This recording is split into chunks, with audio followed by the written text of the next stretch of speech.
Oi, eu sou a Miriam e hoje eu vou falar com vocês sobre o livro O Estranho que Veio do Mar. Essa história aqui do Mitch Albom, da editora Sextante, nos conta uma história muito interessante.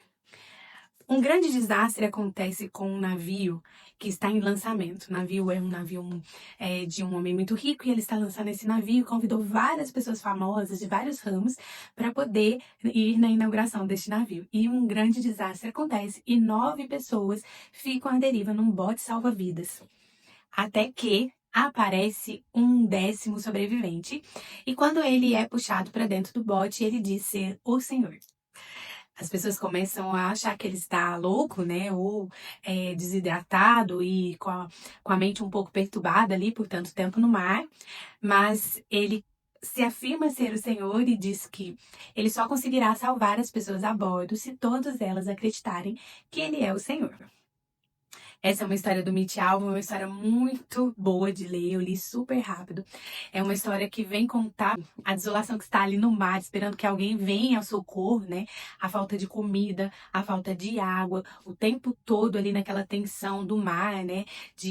Do vento, da turbulência das águas, do som, né? Das baleias, do ataque dos tubarões, o tempo inteiro ali querendo saber se vão conseguir sobreviver. Então, dentro desse barco, a gente pessoas que foram convidadas para a inauguração do barco, né? Pessoas famosas, mas a gente também tem algumas pessoas que estavam trabalhando neste barco, como o Benjamin. E a gente vai acompanhar essa história por duas narrativas.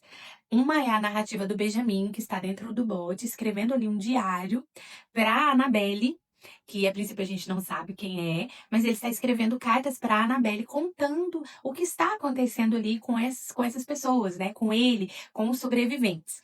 E a segunda narrativa é uma série de televisão que está mostrando em cada episódio quem são as pessoas que estavam dentro do navio, contando as pessoas famosas, os convidados ali deste navio que faleceram. A história começa, na verdade, com uma pessoa achando um bote salva-vidas numa praia, depois de um ano do desastre. E dentro desse bote está ali o caderninho, dentro de um saco plástico, que o Benjamin deixou escrito. Então a gente tem um delegado lendo essas histórias, o Benjamin escrevendo essas histórias e o programa de televisão contando quem são essas pessoas. Esse é um livro que vai falar sobre luto, sobre dor, sobre desolação mesmo, sobre ser paralisado por uma coisa que te atingiu de uma forma tão profunda que você não consegue desenvolver mais nada, né? A gente tem ali alguns relacionamentos sendo impactados profundamente por esse luto e a gente vai acompanhando a história desses sobreviventes lá no bote. Esse livro é marcado por algumas frases que têm bastante impacto. E eu fiquei bastante reflexiva, até fiz algumas marcações, eu fiquei bastante reflexiva com alguns pensamentos aqui. Num dos diálogos, uma das pessoas que está no barco diz assim para o Senhor, fala, olha, e para você saber, eu nunca te chamei, eu nunca implorei pela sua ajuda, nem mesmo quando eu estava debaixo de água. E aí o Senhor responde para ele assim, mas eu te escutei. Fiquei profundamente reflexiva sobre esse diálogo que eu pensei, né? Às vezes a gente não fala diretamente com Deus sobre algum questionamento, mas a nossa alma fala. Fiquei muito reflexiva. Tem outros pontos aqui que mexeu profundamente comigo. Mexe com a alma humana quando a gente fala sobre dor, sobre sair daquele profunda desolação, daquela profunda frustração de não ter o que fazer diante da morte, né?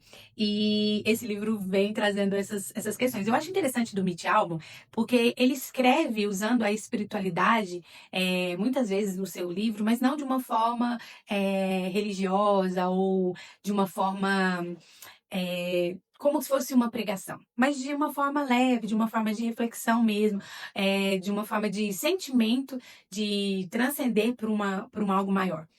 E não tem assim grandes acontecimentos, não é um suspense, não é um romance. Ele tem é, ele tem uma narrativa que te causa curiosidade. Você quer realmente descobrir quem é essa 10ª pessoa no barco, no bote, se essas pessoas realmente foram resgatadas e o que aconteceu, né? Tanto com o detetive que está ali investigando, quanto com o Benjamin, que quem está contando essa história. Uma das coisas interessantes que me trouxe esse livro aqui, eu quero trazer para vocês, é que ele fala um pouquinho sobre recomeço.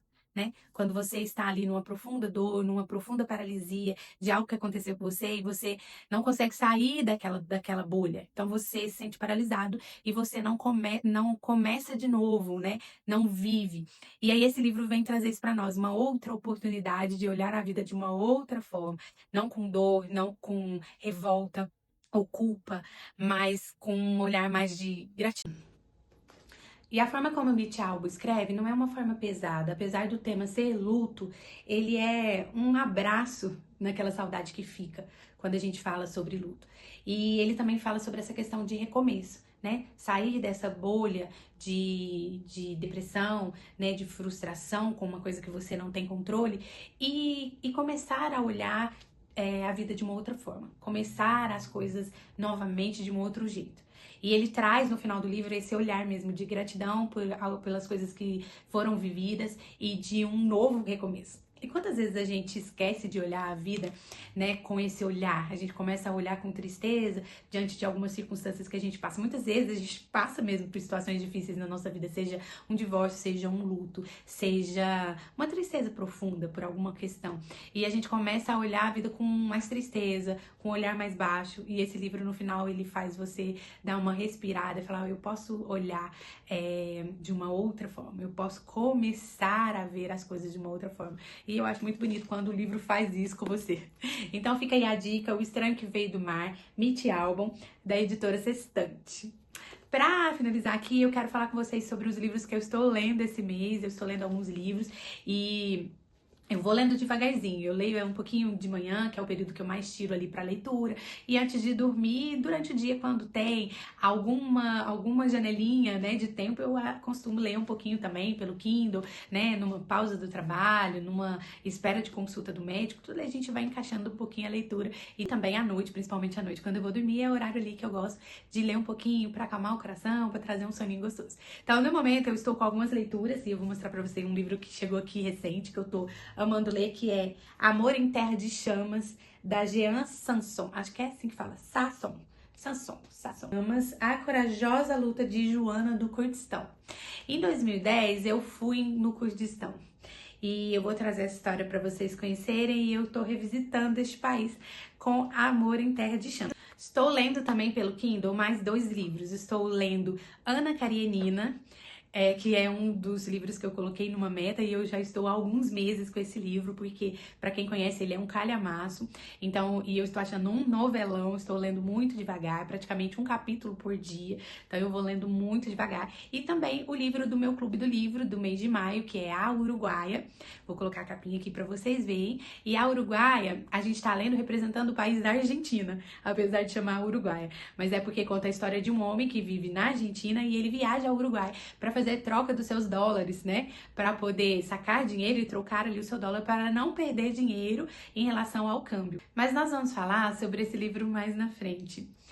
Obrigada por me acompanhar até aqui e se você gostou, não deixe de compartilhar, curtir e se inscrever neste canal.